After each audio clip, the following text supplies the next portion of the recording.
Après avoir découvert le coup de cœur du festival de Toro y Salsa qui se produisait le samedi soir, nous avons assisté à un cours de danse le dimanche midi. Alors, comment danse-t-on la salsa? Regardez, vous saurez. Dans le parc des Arènes, 2 professionnels de la danse proposaient une immersion dans le monde de la salsa. En fait, on a fait de la compétition à haut niveau pendant 9 ans. On a été champion de France de danse latine, donc qui comporte la samba, cha-cha, rumba, paso doble et jive. Ensuite, on a eu des chemins différents. On a quand même été champion d'Europe de salsa aussi.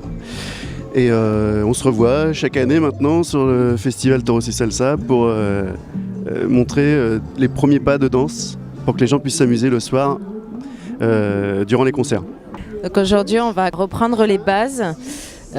Tous les pas de base qui vont servir aux salseros pour danser ce soir par exemple au concert. Et ensuite on va alterner avec des petites démonstrations pour leur faire voir ce que ça donne à niveau plus élevé, quoi. La salsa cubaine, elle se danse dans tout l'espace et la salsa par exemple portoricaine se danse en ligne. Donc les noms en salsa cubaine sont en espagnol et en portoricaine c'est plus en anglais.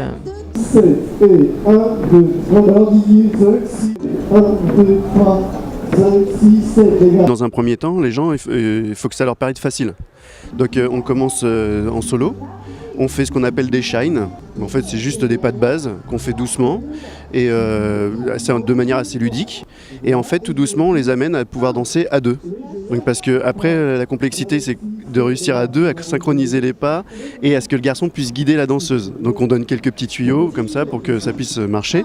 Mais le principe au début, c'est vraiment que les gens puissent déjà avoir du rythme en solo et ensuite les mettre à 2. Il suffit de mettre les choses bout à bout, on apprend d'abord les pieds, ensuite les bras quand on est à 2, les positions de main, voilà. Et ensuite il suffit de pratiquer, plus on pratique et plus on va y arriver. Donc voilà. Après c'est pas difficile en soi, c'est juste qu'il faut pas tout faire d'un seul coup. Mais c'est une ambiance très chaleureuse et les gens ils aiment cette musique, c'est porteur, les percussions, voilà, donc ils ont envie de bouger, ça leur donne envie de bouger et donc voilà, de pouvoir faire quelques pas dessus, je pense pour eux c'est bien. Seul ou en couple, petit ou grand, la salsa, c'est une culture accessible à tous. Je viens au festival tous les ans, mais voilà, j'ai jamais dansé, donc c'était un peu l'occasion de venir essayer. Ouais. Ça me donne envie d'aller voir le cours qui va se passer la semaine prochaine au club.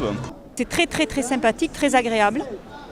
C'est vraiment une très bonne idée de faire ce cours accessible à tout le monde. Ça progresse assez vite, donc oui, c'est de très bons professeurs, oui. On arrive à faire beaucoup de pas. Bon après, dans l'enchaînement c'est un peu compliqué, mais je pense que c'est normal. Ils sont très pédagogues, ça se passe dans de très bonnes conditions, toujours avec le sourire et la détente, donc il n'y a pas de problème. Non, moi je suis à 3 ans de salsa, donc je connais un petit peu. Et c'est très important pour l'organisme, pour le corps, ça fait du bien. Ça détend beaucoup, ça fait beaucoup de bien, oui. Vous l'aurez compris, danser, c'est bon pour la santé. Il suffit de trouver sur quel rythme vous déhanchez.